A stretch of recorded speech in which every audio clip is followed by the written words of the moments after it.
Father Iannuzzi will discuss where the cause for Luisa currently is. There are no concerns with her writings. They've already been approved during this process. Luisa's cause is currently engaged in discussion about the theology of the divine will. It is providential that 2 months ago we created the video The Top 6 Misunderstandings Concerning the Divine Will, because the discussion seems to revolve around some of the same topics mentioned in that video. Also, they harken back to the other video that was created concerning the 4 degrees of the divine will. Now, Father will start with an update, and then he will elaborate upon the theological points that are being discussed in Luisa's cause. There are some important clarifications in this video for those living in the divine will. I strongly recommend that you listen to the entire video. Pray every day for Luisa's cause. But do not worry. This is exactly where I thought that we would be. Remember, God is in control.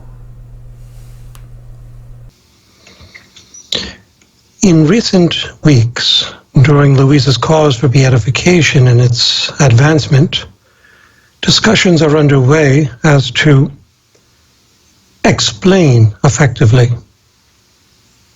the novelty of the gift of living in the divine will that brings with it a holiness of God's gratuitousness and a holiness of the virtues exemplified by the saints that preceded this gift. One tends to think that there is a opposition between the two, but there really isn't. And this is what is one of the obstacles that we are facing today in terms of reconciling or attempting to reconcile the two. That is, the holiness of the virtues exemplified by the saints before the outpouring of this gift of living in the divine will, and the holiness of God's gratuitous gift of living in the divine will. Otherwise put, there seems to be a misunderstanding on the part of the readers of Luisa's writings, who are impressed with the false idea that the holiness of the virtues is meaningless, because now we have a new gift that supplants the virtues. And this is false. It's an unfounded theological argument that requires, naturally, theological explanation. The only way, really, for Luisa's cause to move forward at this point, in my opinion, is for theological explanations to intervene and explain effectively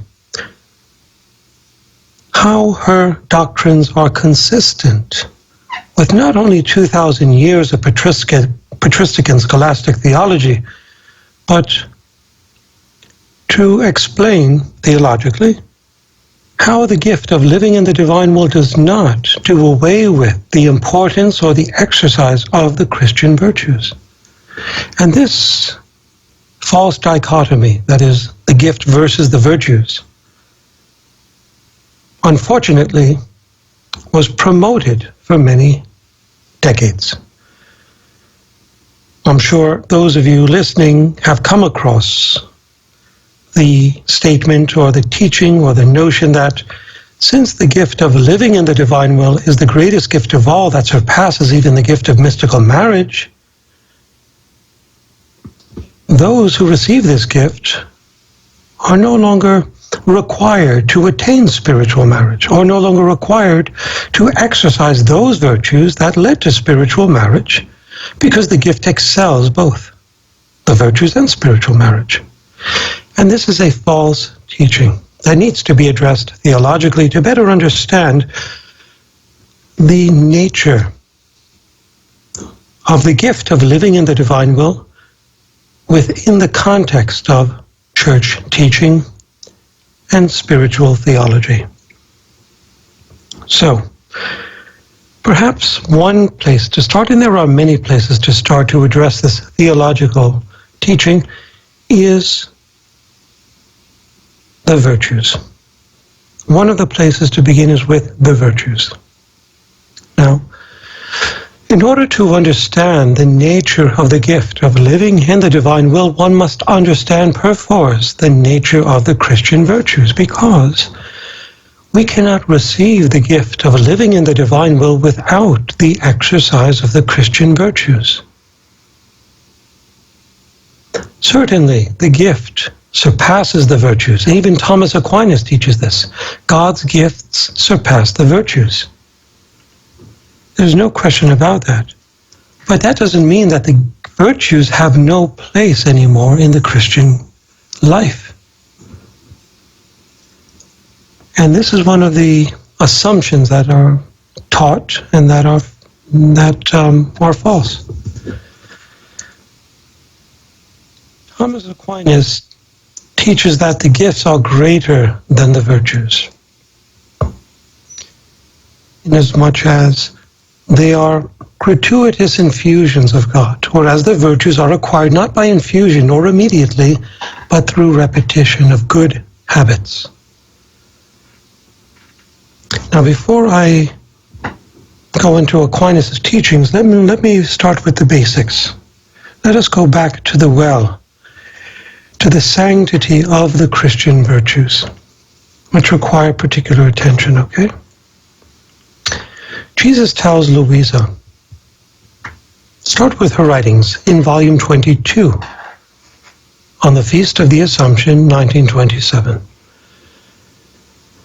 It is my usual way to ask for small sacrifices, for the soul to deprive itself of a pleasure, of a desire, of a small interest, of some vanity, or to detach itself from something that seems to do it no harm.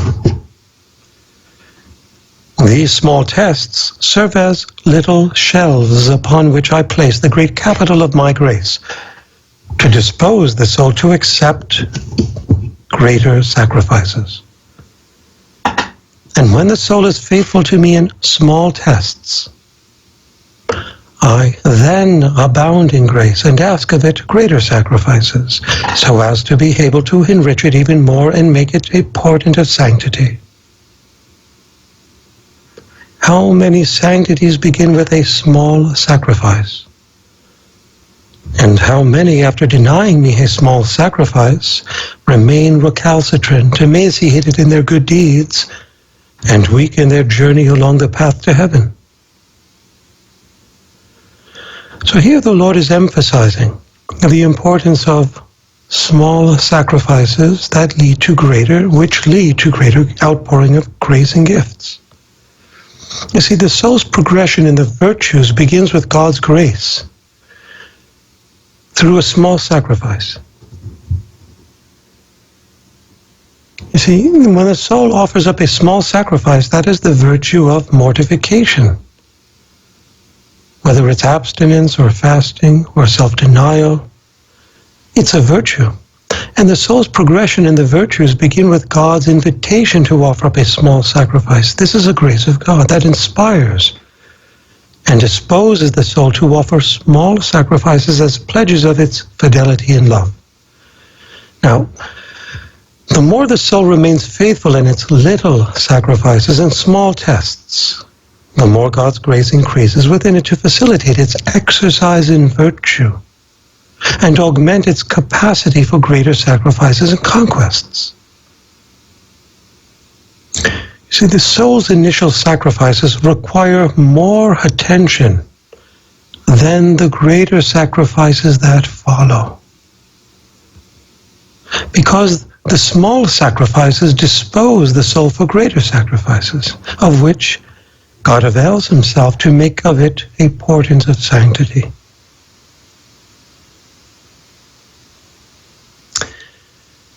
Now, analogous to the soul's progression in small tests and sacrifices is an athlete who finds the physical demands of a sport more rigorous in the initial and later weeks of training. Take, for example, exercise. If a soul is not adapted to fitness, When it exercises the first time, what happens? Lactic acid builds up in the muscle and it causes stiffness and pain. But that's necessary in order for the muscles to grow. The body, much like the soul, must accustom itself to an increasingly intensified regimen that maximizes its skills and actualizes its potential. And because the body of an unconditioned athlete is more susceptible than a seasoned athlete to physical injuries, this unconditioned athlete must exercise more attention in its initial weeks of training. And the more the athlete trains, the more he maximizes his skills, and the less effort he exerts, and the easier becomes his task. Likewise, the soul, in the repetition of its acts in God's will, begins with small tests, small sacrifices, and greater attention. And in so doing receives an increasing outpouring of grace that grants facility and loving joyousness to its exercise of the virtues. We find this in Luisa's volume 17 on September 18th, 1924. Now, Luisa acknowledges this truth when relating how the more the soul moves along the path of tests and trials, the easier becomes its exercise in virtue, as greater are the graces God bestows upon it. Take, for example, volume 6, May 15th, 1905, where Jesus tells Luisa, "My daughter, they say that the pathway to virtue is difficult. This is not true.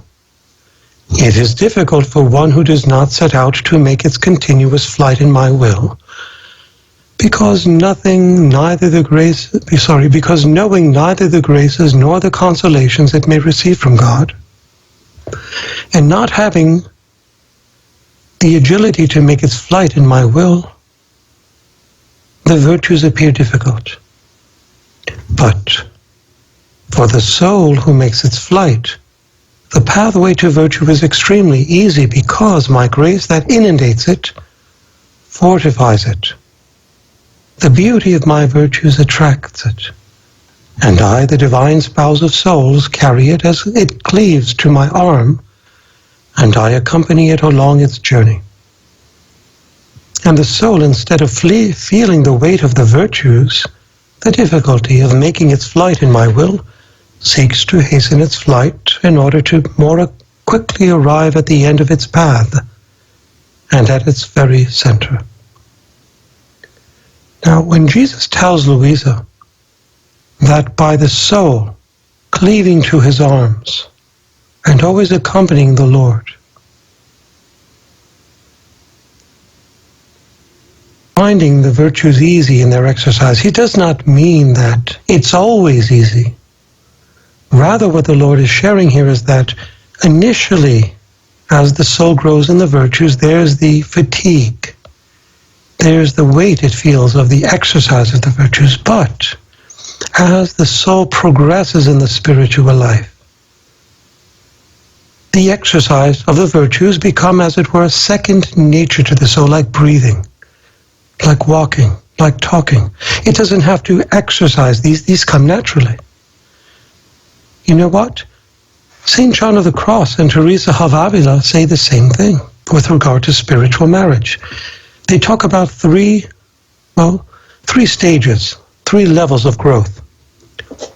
John refers to these three stages as purification, where the exercise of the virtues are difficult, and the soul needs to be purged like gold in a fire, and it's painful.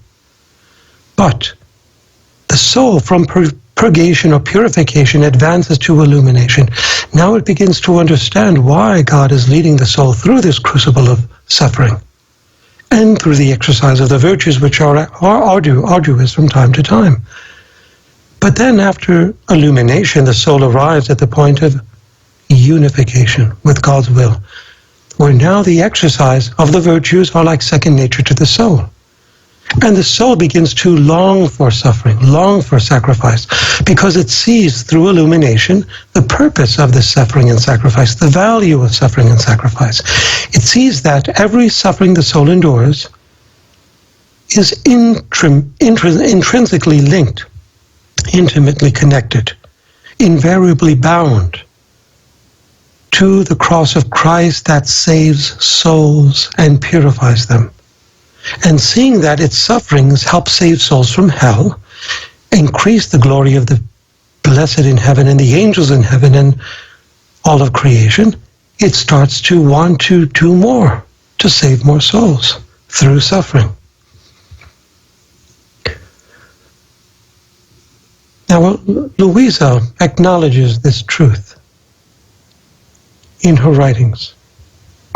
She mentions that, as I shared in last week's segment on God's creative power, that this easy and joyful performance in the virtues of the soul derives from God's creative power, the power of God's divine will that operates in the soul that has faithfully, through small tests, allowed His grace to detach it from earthly allurements, to render its virtues divine, and to consume its evil tendencies, and to remove its origin of evil and the seat of corruption. Now, this detachment of earthly allurements is absolutely essential for the virtues, for the exercise of the virtues to seem easy or appear easy. When a soul is detached, the virtues are very easy. When a soul is attached disordinately to earthly things, the virtues are very arduous to exercise. And the same applies analogously to an athlete. Take, for example, a person who is obese because of the vice of gluttony, trying to run a Boston Marathon, as opposed to a person who has trained his or her body after years of exercise and discipline, running that marathon. To whom is that run easier? To the athlete that has trained and disciplined his or her body for years, or to the obese person who has not ran 1 yard in 20 years? Well, why is this the case? One has disciplined and mortified the body, the other has not, on a physical plane. Analogously, the same principle applies to the soul. Souls that are neophytes, not proficient in virtue, find the exercise of the virtues very difficult, and they ought to, because they have not sufficiently trained and mortified and disciplined the soul through small tests that lead to greater tests and sacrifices. So when Jesus speaks to Luisa of the soul exercising the virtues in the divine will in an extremely easy manner, this is what he's referring to. To a seasoned soul that has trained itself to detach itself. How? By the creative power of God. The soul cannot do it itself. The soul cooperates with God's power, but it's ultimately God's power that is detaching the soul from earthly allurements. And this is found in Volume 2, May 23rd, 1899. And this detaching of itself from the inordinate trappings of the earth render the soul's virtues divine, consume its evil tendencies, remove its origin of evil. And this removing of its evil tendencies, which is found in Volume 11, March 13th, 1912, does not mean that the soul is now immune from sin, is perfected in grace, confirmed in grace. Why? Because this confirmation and perfection in grace, in the absolute sense of the word, only happens with the beatific vision, where the soul can no longer sin. So long as we are on earth, we can always sin. The Virgin Mary, though conceived without sin, could have sinned any moment of her life throughout her entire earthly existence, until the moment she died and was assumed into heaven. Same thing with Luisa. Same thing with us. But the evil tendencies may be consumed in God's grace.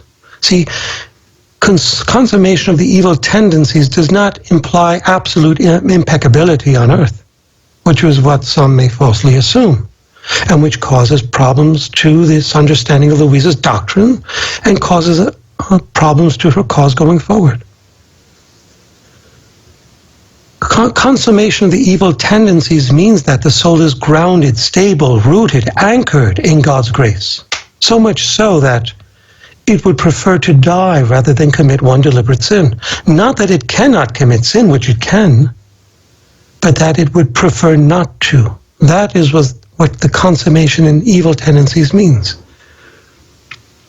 And when Jesus speaks of the divine will's creative power removing from the soul its origin of evil and the seed of corruption, which is found respectively in volumes 12, December 15th, 1919, and volume 15, July 11th, 1923, he's again not referring to this absolute state of impeccability on earth which does not exist, but rather to the soul's disposition to prefer to die rather than commit one deliberate sin. With this disposition, the soul is detached from this concupiscence which remains in it in its latent form, but not in its actual form. Certainly, concupiscence in its latency is always there in us, in its potency is always there in us. But if we don't consent to that, it is as good as dead, even though it's there within us. Sort of like a disease that's in remission. So when Luisa lived in the divine will, when Jesus said that she had no more evil tendencies in her, that she was detached from earthly allurements, that the origin of evil was not present in her, that the seed of corruption was not there, he was not saying that she was living in a state of absolute impeccability. Absolutely not. That would be heresy. Rather, he was saying that the seed was no longer in its active form present in her. It was now, while potent was not actual. The potential to sin was always present in Mary and Luisa, but they never acted on it, you see, after they received this gift. Mary received it at conception, Luisa received it at the age of 24. They could have sinned, but they chose not to. So within Luisa was the seed of corruption, this origin of evil, but never in Mary, who was conceived without sin. But Luisa, after receiving the gift of living in the divine will, never engaged in this tendency of evil, in the seed of, never actualized the seed of corruption or this origin of evil. Without God's creative power that renders the soul's virtues divine, the virtues are not acquired without hardship and fatigue. And they can neither be exercised, as Jesus tells Luisa, in all circumstances and in every place, nor continuously. So we're talking about two things here. One, the creative power of God's divine will puts into remission, so to speak, all the evil tendencies, the origin of evil and the seed of corruption and the attachment to earthly allurements that we are born with. It doesn't destroy them, it puts them into remission, perpetual state of remission.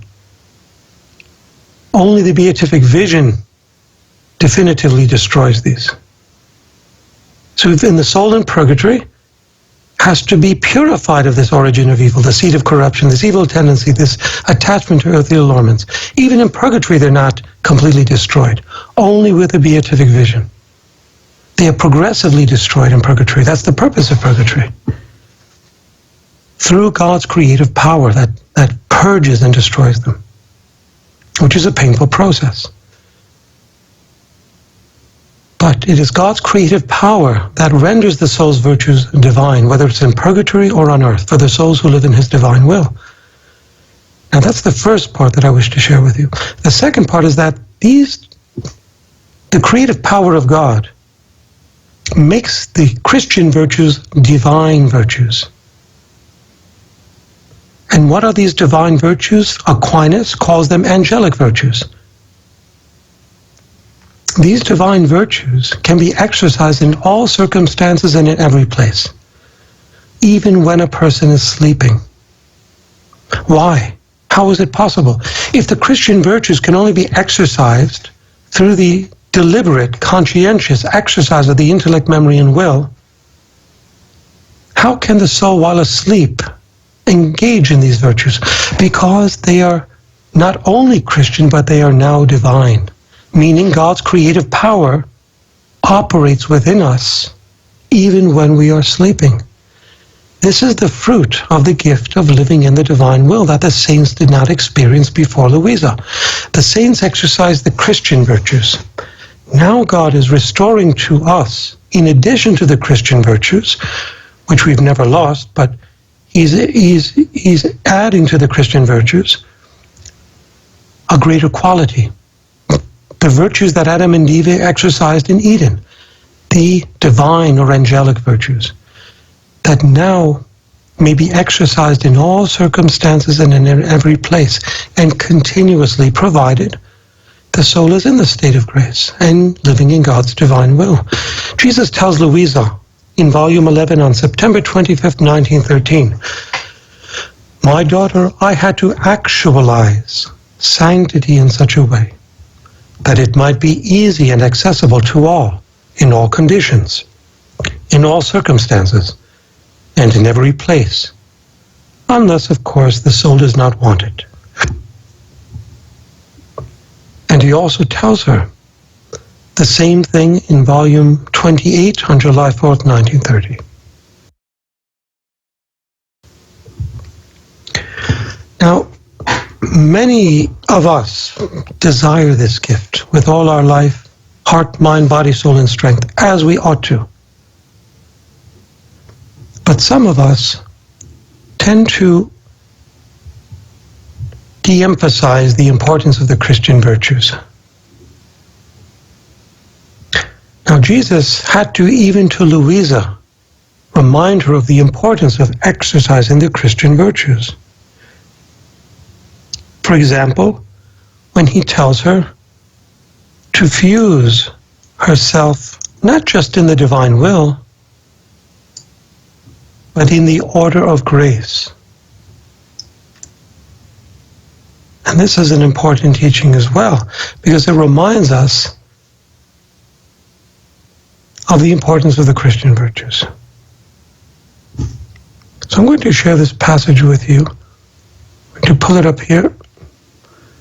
This comes from volume 17, May 17th, 1925.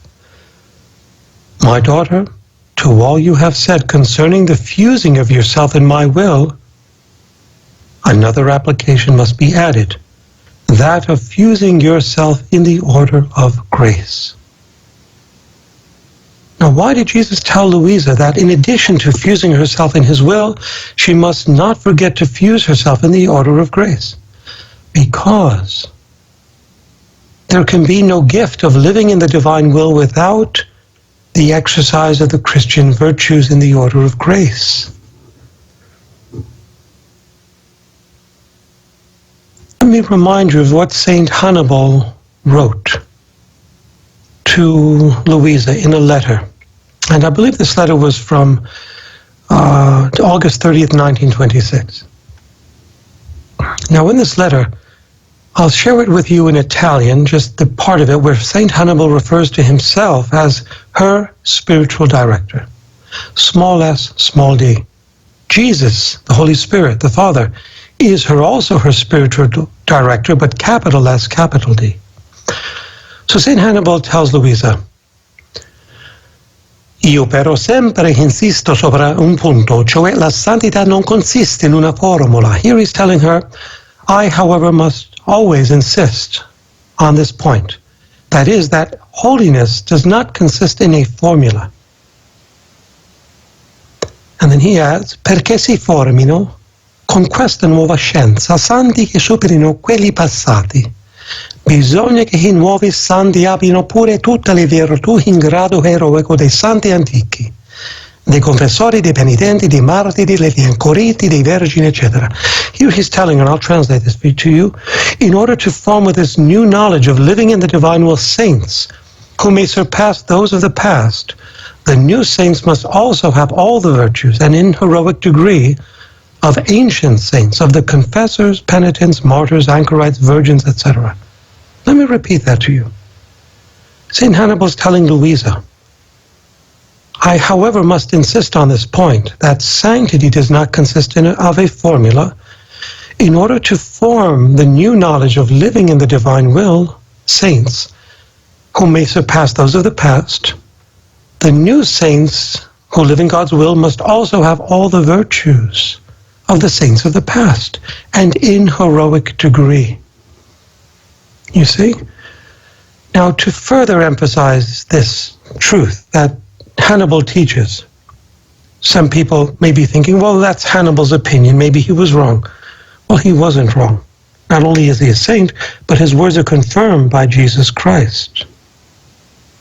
And I'm going to pull that passage up for you as well, where Jesus corroborates in different words the same teaching that Hannibal just shared with Luisa.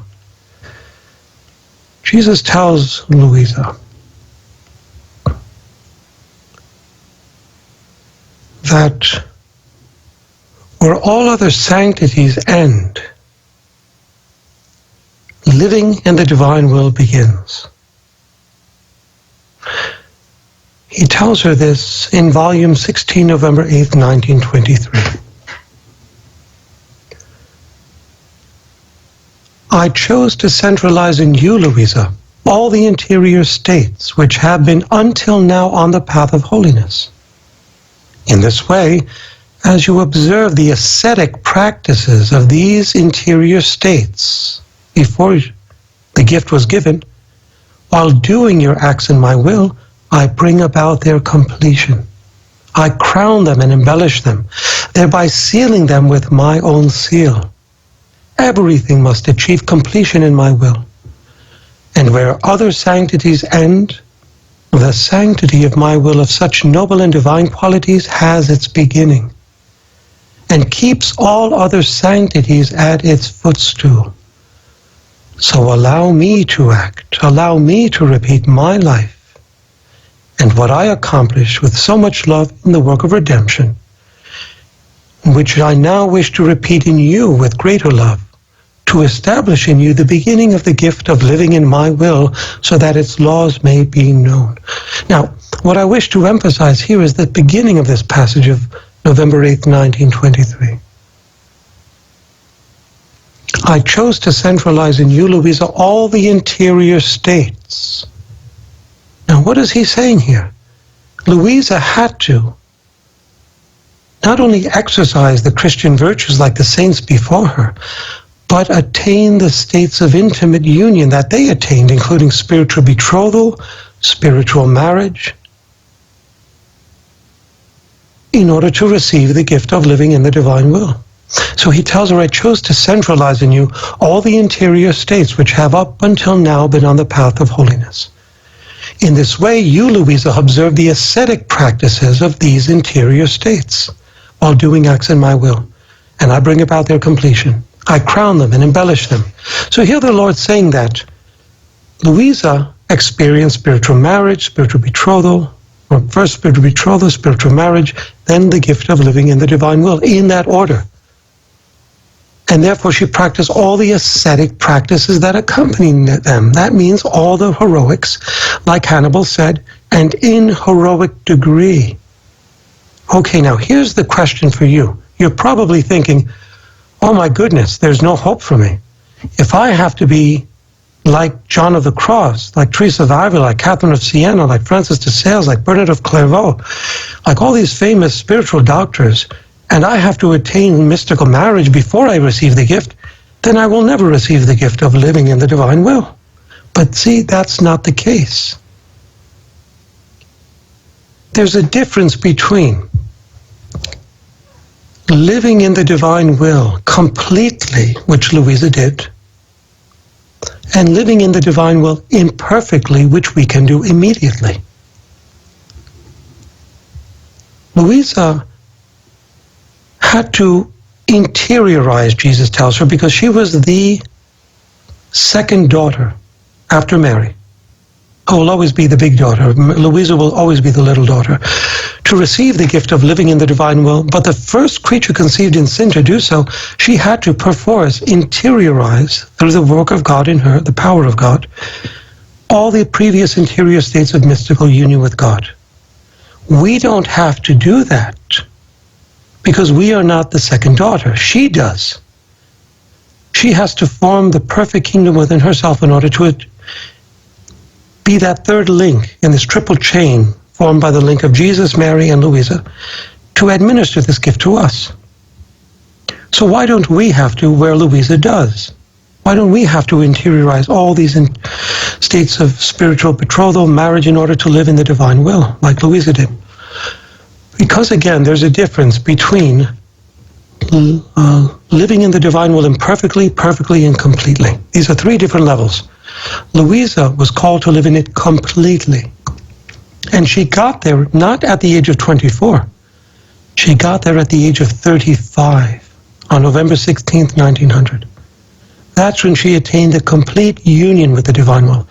It took her 11 years to get there from the moment she received the gift, at the age of 24 to the age of 35. So you see, she received the gift, but she was not yet completely living in it for 11 years. Likewise, we can receive the gift and not live completely in it. Let me further emphasize or articulate this point taken from volume 11 that I shared with you on different occasions. Jesus gives Luisa an image of an ocean, a sea. And she doesn't say what these objects are that she sees in the sea, but she articulates the following passage. I want to give you the date before I share this with you. It's taken from June 29th, 1914, volume 11. She writes, "My ever-beloved Jesus came and said to me, 'My beloved daughter, did you see that? The sea symbolizes my immensity, while the objects..." I have a little bit of a glitch here in this. I have to refresh it. Yeah. But he tells her in volume 11, while I'm pulling it up again, that the objects that she saw on the ocean symbolize the souls who live in his will, but with different ways of living. He tells her, some live in my will on the surface, others beneath the surface, and yet others completely lose themselves in me, all varying according to how they live in my will. Some souls live in my will in an imperfect way, others in a more perfect way, and yet others reach the point of completely losing themselves in my will. So you see here, Luisa did not reach the point of completely losing herself in his will until the age of 35, but yet she received the gift, and therefore the ability to impact all creatures with every breath, and exercise the virtues continuously in every circumstances and place, yet while sleeping, even before living completely in his will. So we can receive the gift of living in the divine will immediately, provided we are in the state of grace and desire it with an upright intention and a firm desire. There are no formulas to receive the gift, as Hannibal said, but we must exercise the Christian virtues like the saints in the past did. And the more we offer up small tests, small sacrifices, and exercise the virtues in small manners, the more God increases these virtues through his grace within us, and the more he disposes us to greater conquests. So we progress from an imperfect manner of living in God's will to a more perfect manner, through the exercise of the Christian virtues that in time God divinizes within us, whereby they become divine virtues. And the more these Christian virtues become divine, the more impact we exercise over all creation, the more light we shed throughout creation, embellishing creation, increasing the accidental glory of all creation. So we must bear in mind that living in the divine will does not do away with the Christian virtues. On the contrary, it perfects them, it embellishes them. As I just shared with you in that passage taken from Luisa, dictated by Jesus, that I will reiterate again in part just to remind you of the importance of the complementarity of the Christian virtues and the gift of living in the divine will. Jesus again tells Luisa, as you observe the ascetic practices of these interior states that preceded you while doing your acts in my will, I bring about their completion. I crown them, I embellish them, sealing them with my own seal. Here the Lord is saying that I'm not doing away with the Christian virtues of spiritual marriage or spiritual betrothal that you experienced before. I'm rather embellishing them, crowning them, sealing them. Why? Because everything must achieve completion in God's will. God does not burn any bridges. The gift of living in the divine will does no more away with the Christian virtues of the saints exercised before Luisa than the New Testament does away with the Old Testament. Jesus said, I did not come to abolish the law, but to perfect it. And the same principle applies to the gift of living in the divine will. So yes, the Christian virtue exercise becomes extremely easy for those who become proficient in the exercise of the virtues and who live in God's divine will. Now the virtues are not exercised, let's say, as stage one. And then God gives us his gift as stage two in a linear fashion. That's not how this works. Rather, they are interwoven. They are contemporaneous in their exercise and reception. That is, the Christian virtues exercise and the reception of the gift of living in the divine will. They are contemporaneous. So we can, in the state of grace, desire God's will with a firm desire and upright intention and receive it immediately, even in an imperfect manner of living, whereby our thoughts, words, and actions impact all things of all time immediately. And we can exercise the virtues continuously, even in an imperfect manner. But as we grow through the exercise of the Christian virtues under the action of the Holy Spirit and God's creative power, as we continue to frequent the sacraments, as we pray steadfastly every day, God increases these Christian virtues within us, whereby they become divine virtues. They become exercised in an heroic manner. And as God's increasing these exercise of the Christian virtues, making them advance from just Christian to divine virtues, God is also increasing within us the life of his will, expanding our souls and the kingdom of his will within our will that contain the acts of all creatures. So as we continue to exercise the Christian virtues, we're doing our rounds in creation. We're doing our prevenient act. We're meditating on the hours of the Passion. We're doing the actual acts. And we're not neglecting the Christian virtues. On the contrary, God is embellishing them within us. He's perfecting them, sealing them with his own will, thereby rendering them divine. To the point in which we advance from an imperfect manner of living in his will to a perfect manner, to finally a complete manner. And it is to these people who are living in his will in a complete manner that the exercise of the virtues are extremely easy, you see. They're not easy for the people that just begin this path. They are easy for the proficients, which Luisa was. And God is calling us all to live in this complete stage of his will. And as we move forward in these end times, May God continue to protect you, administer to you his grace, and always keep you alive in his will.